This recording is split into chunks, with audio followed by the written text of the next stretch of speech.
ಹಾವೇರಿ ಜಿಲ್ಲೆಯ ತಮ್ಮಿನಕಟ್ಟೆ ಗ್ರಾಮ ಪಂಚಾಯಿತಿಯು ದ್ರವ ಮತ್ತು ಘನ ಸಂಪನ್ಮೂಲ ಘಟಕವನ್ನು ಅತ್ಯಂತ ಪರಿಣಾಮಕಾರಿಯಾಗಿ ಅನುಷ್ಠಾನಗೊಳಿಸಿ ಯಶಸ್ವಿಯಾಗಿತ್ತು. ಈಗ ಅದೇ ರೀತಿಯ ಮತ್ತೊಂದು ಸಾಧನೆಗೆ ತಮ್ಮಿನಕಟ್ಟೆ ಗ್ರಾಮ ಪಂಚಾಯಿತಿ ಸಾಕ್ಷಿಯಾಗಿ ನಿಂತಿದೆ. ಈ ಕುರಿತು ಒಂದು ವರದಿ. ಘನತ್ಯಾಜ್ಯ ವಸ್ತುಗಳನ್ನು ಬಳಸಿ ಅಲಂಕಾರಿಕ ಉದ್ಯಾನವನ ನಿರ್ಮಿಸುವ ಮೂಲಕ ರಾಜ್ಯದಲ್ಲಿಯೇ ಮಾದರಿ ಗ್ರಾಮ ಪಂಚಾಯಿತಿಯಾಗಿ ತಮ್ಮಿನಕಟ್ಟೆ ಹೊರಹೊಮ್ಮಿದೆ. ಈ ಮೂಲಕ ಪ್ರಧಾನಿ ನರೇಂದ್ರ ಮೋದಿ ಅವರ ಸ್ವಚ್ಛ ಭಾರತ ಅಭಿಯಾನ ಯೋಜನೆಗೆ ಪೂರಕವಾಗಿ ಗ್ರಾಮ ಪಂಚಾಯಿತಿ ಆಡಳಿತ ಮಂಡಳಿ, ಅಧಿಕಾರಿಗಳು ಹಾಗೂ ಗ್ರಾಮಸ್ಥರು ಈ ವಿನೂತನ ಪ್ರಯತ್ನಕ್ಕೆ ಮುಂದಾಗಿ ಯಶಸ್ವಿಯಾಗಿದ್ದಾರೆ. ಗ್ರಾಮದಲ್ಲಿ 6 ತಿಂಗಳ ಹಿಂದೆ ಘನತ್ಯಾಜ್ಯ ವಿಲೇವಾರಿ ಘಟಕ ನಿರ್ಮಿಸಲಾಗಿದ್ದು, ಗ್ರಾಮಸ್ಥರೇ ಬಳಸಿದ ಬಾಟಲ್, ಸ್ಪೂನ್, ಬಾಟಲಿಗಳ ಮುಚ್ಚಳ ಮತ್ತಿತರ ಘನತ್ಯಾಜ್ಯ ವಸ್ತುಗಳನ್ನು ಉಪಯೋಗಿಸಿ ಉದ್ಯಾನವನ ನಿರ್ಮಿಸಬೇಕೆಂದು ಗ್ರಾಮ ಪಂಚಾಯಿತಿ ಆಡಳಿತ ಮಂಡಳಿ ನಿರ್ಧರಿಸಿತ್ತು. ಅದರಂತೆ ಅಧ್ಯಕ್ಷರು, ಉಪಾಧ್ಯಕ್ಷರು, ಸದಸ್ಯರು ಹಾಗೂ ಸಿಬ್ಬಂದಿ ಸಹಕಾರದಿಂದ ಈ ಉದ್ಯಾನವನ ನಿರ್ಮಿಸಲಾಗಿದೆ.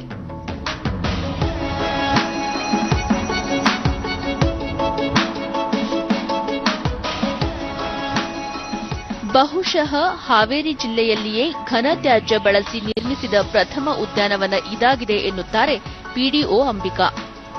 ನಮ್ಮ ಗ್ರಾಮ ಪಂಚಾಯಿತಿನಲ್ಲಿ ಕಳೆದ 6 ತಿಂಗಳ ಹಿಂದೆ ಘನತ್ಯಾಜ್ಯ ಘಟಕವನ್ನು ಸ್ಥಾಪನೆ ಮಾಡಿದ್ದು, ನಮ್ಮ ಗ್ರಾಮಸ್ಥರೇ ಬಳಸಿದಂತಹ ಘನತ್ಯಾಜ್ಯಗಳಿಂದ ನಾವು ಒಂದು ಉದ್ಯಾನವನವನ್ನು ನಿರ್ಮಿಸಬೇಕು ಅಂತ ನಮ್ಮ ಗ್ರಾಮ ಪಂಚಾಯಿತಿ ಆಡಳಿತ ಮಂಡಳಿಯು ನಿರ್ಣಯಿಸಿತು. ಈ ಒಂದು ಉದ್ಯಾನವನದ ವಿಶೇಷತೆ ಏನೆಂದರೆ, ನಮ್ಮ ಗ್ರಾಮಸ್ಥರೇ ಬಳಸಿದಂತಹ ಬಿಯರ್ ಬಾಟಲ್ ಆಗಿರಬಹುದು, ಪ್ಲಾಸ್ಟಿಕ್ ಬಾಟಲ್ ಆಗಿರಬಹುದು, ಪ್ಲಾಸ್ಟಿಕ್ ಸ್ಪೂನ್ಸ್ಗಳಾಗಿರ್ಬೋದು ಮತ್ತು ಬಾಟಲ್ಗಳ ಮುಚ್ಚಳಗಳಿಂದ ಈ ಒಂದು ಉದ್ಯಾನವನವನ್ನು ಹಸಿರನ್ನ ಅದಕ್ಕೆ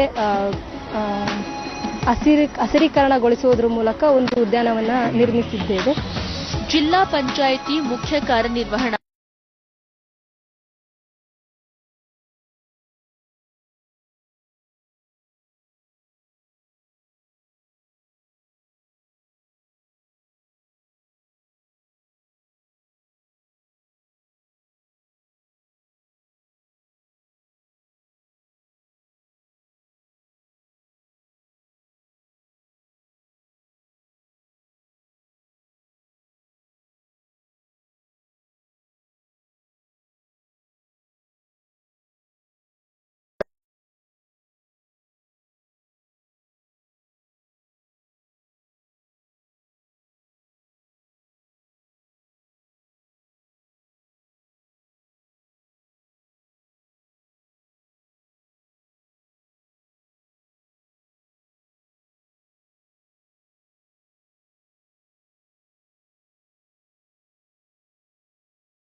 ಹಸಿ ಕಸ ಮತ್ತು ಒಣ ಕಸ ಬಗ್ಗೆ ತಿಳುವಳಿಕೆಯನ್ನು ಗ್ರಾಮಸ್ಥರಿಗೆ ನೀಡಿ ಬಕೆಟ್ಗಳನ್ನು ಕೂಡ ವಿತರಣೆ ಮಾಡಿದ್ದಾರೆ.